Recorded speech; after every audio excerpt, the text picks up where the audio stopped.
Hi hello everyone, welcome to my ইবান moms kitchen. তো অনেক দিন পর কিন্তু এই চ্যানেলে আমি ভিডিও আপলোড করছি। তো প্রথম ভিডিও কিন্তু আমি হায়দ্রাবাদি বিরিয়ানি দিয়ে স্টার্ট করছি। তো হায়দ্রাবাদি বিরিয়ানির জন্য কিন্তু চিকেনগুলো আমি ম্যারিনেশন করে রেখেছিলাম দুপুর 12টা সাড়ে 12টার দিকে। তারপর কিন্তু আমি এদিকে রাত্রে 8টা সাড়ে 8টার দিকে বিরিয়ানি বসিয়েছি। তো দেখতেই পাচ্ছ, আর ভিডিওর চক্করে কিন্তু আমি আলুগুলো আলাদাভাবে ফ্রাই করতে ভুলে গিয়েছি। তো আমি আলুগুলো আলাদাভাবে ফ্রাই করব।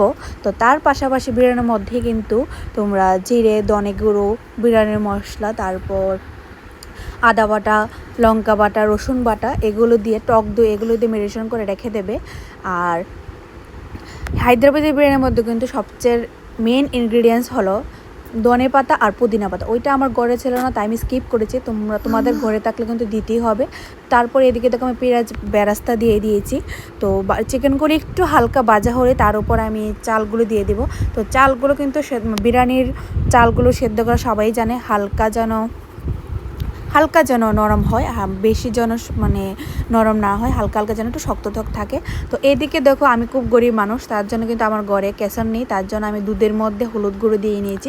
যখন কেশর থাকে না, আমি হলুদ গুঁড়ো দিয়ে এভাবে বিরিয়ানি বানাই। তো তাতে কিন্তু কোনো মন্দ হয় না, খুব ভালোই হয়। আমার কাছে তো খুব ভালোই লাগে। রেস্টুরেন্ট থেকে কিন্তু আমার বিরিয়ানি খুবই টেস্ট হয়েছিল। আর অন্য যে দম বিরিয়ানি বানাই তার পাশাপাশি কিন্তু আমার হায়দ্রাবাদি বিরিয়ানিটা খুবই টেস্ট লেগেছিল।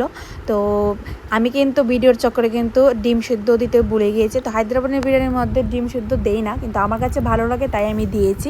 তো এদিকে চালগুলো দেওয়ার পর উপর দিয়ে হালকা পেঁয়াজ বেরেস্তা দেবো, তারপর বিরিয়ানি মশলা দেবো, আর প্রচুর পরিমাণে ঘি দেবো। তোমরা যদি ঘি খেতে কম ভালোবাসো তাহলে হালকা দেবে। আমি কিন্তু ঘি খেতে খুবই ভালো লাগে, আর বিরিয়ানির মধ্যে ঘিটা তো খুবই ভালো যায়।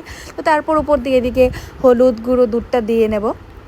তোমাদের ঘরে যদি কেশর থাকে তাহলে কেশর দেবে, আমি খুব গরিব, আমি বলিয়েছি। তো এইদিকে উপর দিয়ে কিন্তু আমি বিরিয়ানি মশলাও দিতে বলে গিয়েছি। তারপর কিন্তু লাস্টে আমি দিয়েছি। এদিকে দেখো ডিম শুদ্ধ বসিয়ে দিয়েছি, কারণ ওই দিন ফার্স্ট আমি ইউটিউবে চ্যানেলের জন্য ভিডিও করবো। খুব মানে আনন্দে আমি সব কিছু ভুলে গিয়েছি। তো এদিকে ডিম শুদ্ধ বসিয়ে দিয়েছি, আর এদিকে বিরিয়ানি হচ্ছে।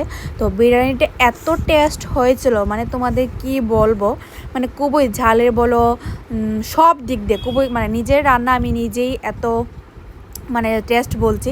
তো তোমাদেরকে যদি খাওয়াতে পারতাম, তোমাদেরকেও বোঝাতে পারতাম যে কতটা টেস্ট হয়েছে। মানে আমার কাছে আমার এই দিনের বিরিয়ানিটা খুবই ভালো লেগেছিলো। তো যারা যারা আমার ইউটিউব চ্যানেলটা সাবস্ক্রাইব করুন, ইবান মমস কিচেন, প্লিজ সাবস্ক্রাইব করে দেবে। সাবস্ক্রাইব করে আমার পাশে থাকবে, আর আমাকে এভাবে ভালোবাসা দেওয়া হবে। তো দেখা হবে নেক্সট কোনো রান্নার ভিডিওতে। তো রান্নার কিন্তু ফুল ভিডিও আমার ইউটিউব চ্যানেলে যাবে, আর শর্টস ভিডিওগুলো ফেসবুকে যাবে। তো দেখা হবে নেক্সট ভিডিওতে। Tata, bye bye.